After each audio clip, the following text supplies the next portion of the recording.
So I think that part of the job as a bard is to tell these tales that happen at foreign wars for those of us who can't quest down. So this is a true-to-life story of a battle that happened at Penzic a couple of years ago. It's a poem called The Lost Boys Stand.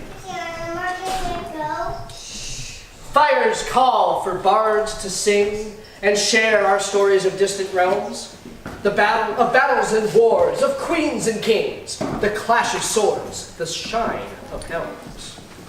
We tell of those who rise from threat, so hear this tale of heroics and valor. The lost boys stand when the dragon met two eastern silver tigers. Connor body, a towering build, stood shouldered with his brother. He had experience, brawn, and skill. In his wake, the enemy's cower. Olaf, shieldbreaker, the younger spear, held his own among the line. His skill came from the sizable peer, and so they stood, a pair, a line. Anon, the Middle Kingdom's soldiers tried to hold them where they could, advanced to stop the killing blows, but died just where they stood.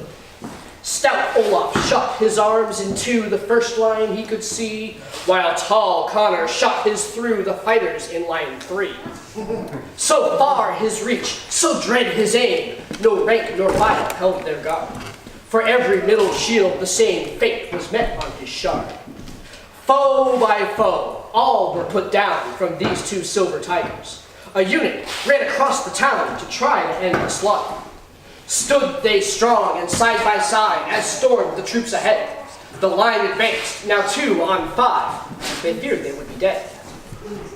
But never second guess a stand, taken pressed against a wall. When timely pushes the cornered man, then to the moat you'll fall. So found the first 2 of the 5, who tried to press the spears. A hook, a trick, and then a dive, as Olaf pushed them down the shield. Connor, mounting, ran one through, and with a step he spun around. A second shield, the half askew, sent him tumbling to the ground. One man left against the pair to bring this rally to an end, but every swing found only air, and thus in flight he met his friends. In the end, a score apiece had realized all their mortal fears. The easiest way for wars to cease is charging hungry eastern spears.